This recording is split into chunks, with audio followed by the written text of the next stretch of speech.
शिव महापुराण की कथा कहती है,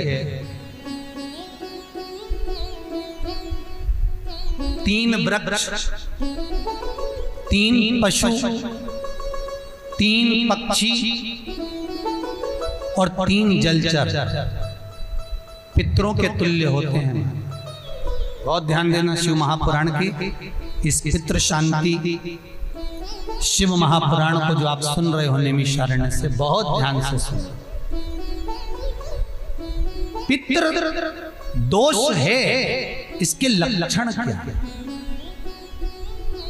घर में अशांति होना, घर में 4-5 लोग रह रहे हैं, जरा जरा सी बात में क्लेश हो, समझ लो पितृदोष है। पितृदोष, 1 रुपया कमा कर लाओ, 1.25 रुपए खर्च हो, खूब पैसा आए हाथ में दिखे ही नहीं, समझ लेना पितृदोष। 4 दिन दुकान अच्छी चले, बाकी के समय बैठना पड़े, समझ लेना पितृदोष। घर में बच्चे चिड़चिड़े हो जाएं, गलत संगति में डूब जाएं, समझ लो चिड़चिड़ हो रहे हैं, पितृदोष। घर के बच्चे माता पिता का आदर ना करें, सम्मान ना करें, तेज आवाज में बात करें, समझ लो पितृदोष। पितृदोष मालूम पड़े। और इतने से भी अगर आप नहीं समझ सकते, परिवार का कोई एक व्यक्ति जब जब भोजन करने बैठे तब तब उसकी थाली में बाल आए, भले वो होटल में खाए तो भी बाल आ जाए, वो कहीं खाना खा रहा है तो बाल आ जाए। 8-15 दिन में, 4 दिन में, 3 दिन में, 2 दिन में, 6 दिन में आपकी थाली के भोजन में अगर बाल निकल रहा है, केश निकल रहा है, समझ लेना कि पितृ आपसे कुछ मांग रहे हैं, पितृ आपसे कुछ चाहते हैं। क्योंकि पितृ बोलते नहीं आता, केवल घर का व्यक्ति जब भोजन करने बैठेगा, सब अच्छे से बनाया, सब अच्छे से करा, फिर भी थाली में अगर बाल निकल रहा है। और कोई व्यक्ति ऐसा होता है जिसकी थाली में बार बार बाल आता है, वो कितने ही केले, पत्नी को भी कह दिया, परिवार को भी कह दिया, तो भी वो होटल में खाएगा तो बाल आ जाएगा, अचानक आ जाएगा, भले पानी पिएगा तो आ जाएगा, कुछ खाएगा तो बाल आएगा। 8 दिन में, 15 दिन में, 6 दिन में उसके भोजन में बाल आएगा ही आएगा। समझ लो पितृ कुछ कहना चाहता, पितृ कुछ बताना चाहता, कुछ वर्णन करना चाहते। घर में अगर आप उससे भी नहीं समझ सकते तो घर में बैठे बैठे एकदम गंध आने लगे। 8 दिन में, 4 दिन में, 6 दिन में, ना जाने कौन सी गंध की बदबू सी आ रही, कोई गंध आ रही, कोई सुगंध सी आ रही, कोई गंध सी आ रही, समझ लो पितृ की छाया पड़ रही है, पितृ कुछ मांग रहा है। 8 दिन में, 15 दिन में कोई भी अगर आपको नहीं आएगा तो कोई दूसरा कहेगा, आज घर में ऐसी गंध क्यों आ रही है, कोई आकर कह देगा गंध क्यों आ रही है, उसका मतलब है पितृ आपसे कुछ मांग रहा है, कुछ कहना चाहता है, कुछ मत करो। अगर ज्यादा लगता है कि हमारे घर में पितृदोष है, पैसे नहीं आ रहे, लक्ष्मी नहीं टिक रही, पीपल के पत्ते पर श्राद्ध पक्ष की एकादशी के दिन और द्वादशी के दिन पीपल के पत्ते पर शहद की 7 बिंदियां लगा दीजिए, उसी पर चंदन लगा दीजिए, 7 आखे चावल, सफेद चावल उस पर रख दीजिए, एक जौ, थोड़ी थोड़ी काली तिल उस पर रख दीजिए। अपने पूर्वजों का नाम लेकर, पितरों का स्मरण कर कर, गोत्र बोलकर, नाम बोलकर बहते हुए पानी में उस पत्ते को छोड़ दीजिए। ये केवल श्राद्ध पक्ष में होगा, एकादशी तिथि के लिए बहते पानी में छोड़ दीजिए। जिंदगी में कभी संपदा की कमी नहीं आएगी, पितर आशीर्वाद देकर जरूर जाएंगे, ये पक्का है। शिव महापुराण कहते हैं अगर ज्यादा रोग है, बीमारी है, तो श्राद्ध पक्ष की 9वीं तिथि के समय पर केवल बड़ के पत्ते के ऊपर, बड़ का जो पत्ता होता है, बट वृक्ष का पत्ता, उस पे काली तिल और जौ 21 बार उतार कर, जो व्यक्ति बहुत बीमार पड़ा रहता हो, कोई ना कोई बीमारी उसको घेरी रहती हो, तो बड़ के पत्ते पर काली तिल और जौ, काली तिल और जौ रख कर पितरों का स्मरण कर कर 9वीं तिथि के दिन 21 बार उतार कर बहते पानी में डाल दो या पीपल के पेड़ के नीचे रख दो, बीमारी समाप्त हो जाएगी, रोग नहीं घेर सकता। अगले श्राद्ध तक लिखकर रखना कि किस तारीख को करा, किस तिथि को करा, अगली तिथि तक जानना, आपको रोग नहीं आएगा, बीमारी नहीं आ सकती, कष्ट नहीं आएगा। शिव महापुराण का भाग, भगवान शिव आनंद की राशि। तो 3 वृक्ष, 3 पशु, 3 पक्षी और 3 जलचर ऐसे हैं जिनको पितृ माना है।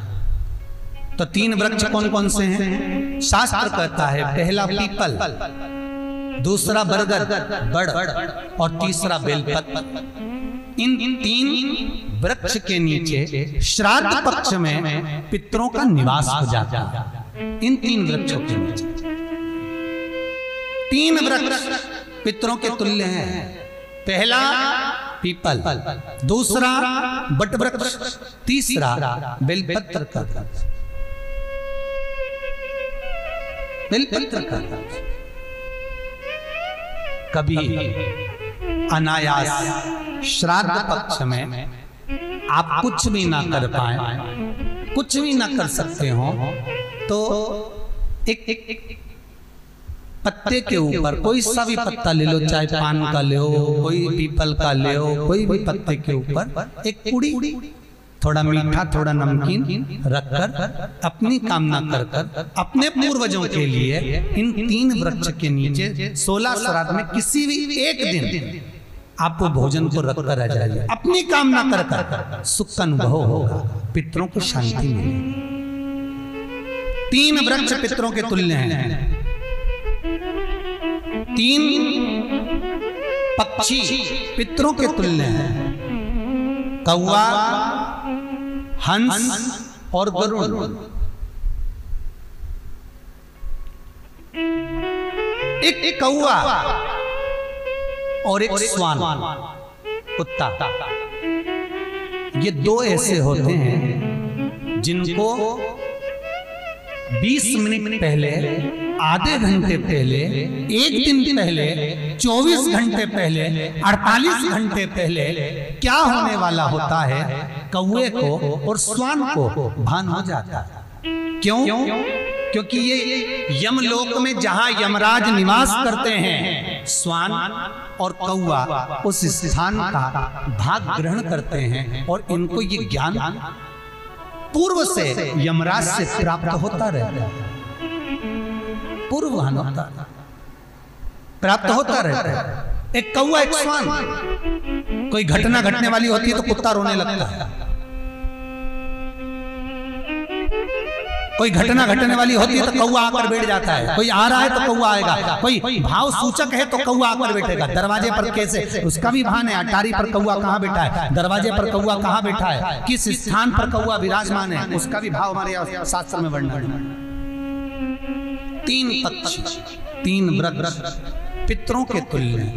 पक्षियों में कौवा, हंस और गरुड़, ये पितरों के तुल्य, जो अधोगति में मर जाते हैं, जिनको पिंड नहीं मिलता, तर्पण नहीं होता, ब्राह्मण का भोज नहीं मिल पाता, जो मर जाते हैं, जिनका अंतिम संस्कार तक नहीं होता, जिनकी गति बिगड़ जाती है, ऐसे जीव कौवे के अंश में प्रकट होते हैं, जो पूर्ण फल लेकर जाते हैं। पितृलोक में जगह नहीं होती, बैकुंठ में जगह नहीं होती, कहीं अगर जगह नहीं है देवलोक में तो इनको कौवे के अंश में, गरुड़ के अंश में या हंस के अंश में डाल दिया जाता है।